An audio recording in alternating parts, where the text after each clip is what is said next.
السلام علیکم معزز خواتین و حضرات اور میرے پیارے دوستو ایک مرتبہ حضرت خضر علیہ السلام دریا کے کنارے بیٹھے ہوئے تھے۔ اتنے میں کسی سائل نے آ کر ان سے سوال کیا کہ میں آپ سے اللہ کے واسطے سوال کرتا ہوں، مجھے عنایت فرمائیے۔ یہ سن کر حضرت خضر علیہ السلام پر بے ہوشی طاری ہو گئی۔ جب کچھ ہوش ہوا تو انہوں نے فرمایا، بھائی میں تو صرف اپنی جان اور مال کا مالک ہوں، تم نے مجھ سے اللہ کے واسطے سوال کیا ہے، لہٰذا میں اپنی جان اور ذات تمہارے حوالے کرتا ہوں، تم جس طرح چاہو اس کو استعمال میں لاؤ، بازار میں فروخت کر کے اس کی قیمت سے فائدہ اٹھاؤ۔ چنانچہ سائل ان کو بازار لے گیا اور ایک شخص سامہ بن ارکم کے ہاتھ ان کو فروخت کر دیا۔ یہ خریدار ان کو اپنے گھر لے گیا جس کی پشت پر اس کا ایک باغ تھا۔ چنانچہ سامہ نے حضرت خضر علیہ السلام کو ایک کدال دے کر کہا کہ اس سامنے والے پہاڑ جو 3 مربع میل رقبہ میں واقع تھا، مٹی کاٹ کاٹ کر باغ میں ڈالتے رہیں، اور یہ حکم دے کر سامہ اپنی کسی ضرورت سے کہیں چلا گیا اور حضرت خضر علیہ السلام اس پہاڑ سے مٹی کاٹ کاٹ کر باغ میں ڈالنے لگے۔ جب سامہ واپس آیا تو اس نے گھر والوں سے دریافت کیا، تم نے غلام کو کھانا بھی کھلایا ہے یا نہیں؟ گھر والوں نے جواب دیا کہ ہمیں معلوم نہیں غلام کہاں ہے۔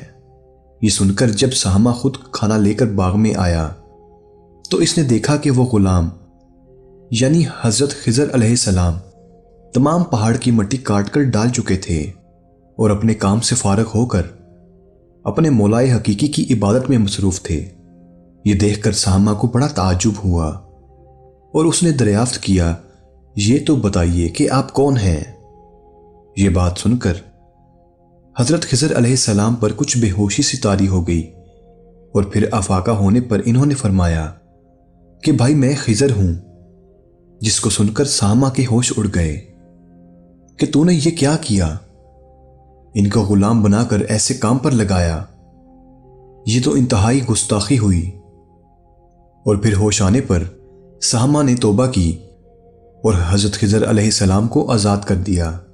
اس کے بعد حضرت خضر علیہ السلام نے دعا فرمائی اور سجدہ شکر کیا کہ اے میرے پروردگار، میں تیرے ہی حق میں غلام بنا اور تیرے ہی حق میں آزاد ہوا، اس پر تیرا شکر گزار ہوں۔ بعد ازاں واپسی کی اجازت لے کر جب دریا پر واپس آئے تو دیکھا ایک شخص کھڑا دعا مانگ رہا ہے کہ اے میرے رب، حضرت خضر علیہ السلام کو غلامی سے رہائی عطا فرما دے اور ان کی توبہ قبول فرما لے۔ حضرت خضر علیہ السلام نے یہ دیکھ کر اس شخص سے دریافت کیا کہ آخر تو کون ہے؟ تو اس شخص نے بتایا کہ میں تو شازون ہوں، آپ کون ہیں؟ انہوں نے فرمایا کہ میں خضر ہوں۔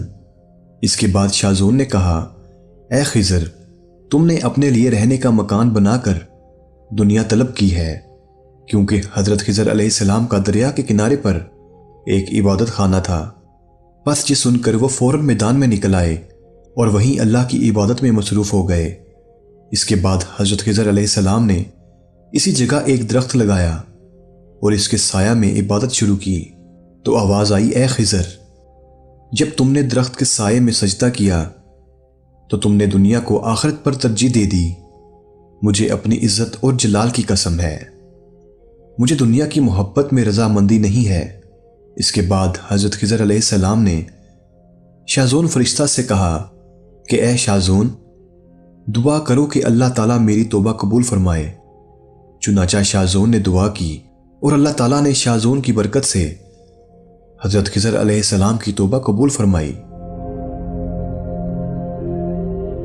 پیارے دوستو، خدا کے برگزیدہ بندے اسی حالت میں راضی رہتے ہیں جو اللہ کو منظور ہو۔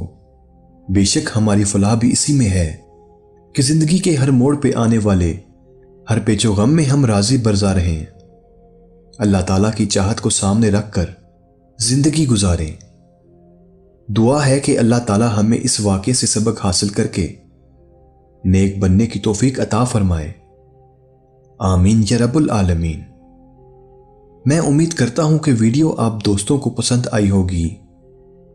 ویڈیو پسند آ جائے تو اس کو لائک اور شیئر ضرور کریے گا، اور آنے والی نئی ویڈیوز کے لیے ہمارے چینل کو بھی سبسکرائب کر دیں اور ساتھ میں موجود گھنٹی کے بٹن کو بھی دبا دیں تاکہ ہماری آنے والی ہر نئی ویڈیو آپ تک پر وقت پہنچ سکے۔ مجھے دیجیے اجازت، زندگی رہی تو نئی ویڈیو کے ساتھ ضرور حاضر ہوں گا۔ تب تک کے لیے اللہ حافظ۔ اللہ پاک آپ سب کا حافظ و نگہبان۔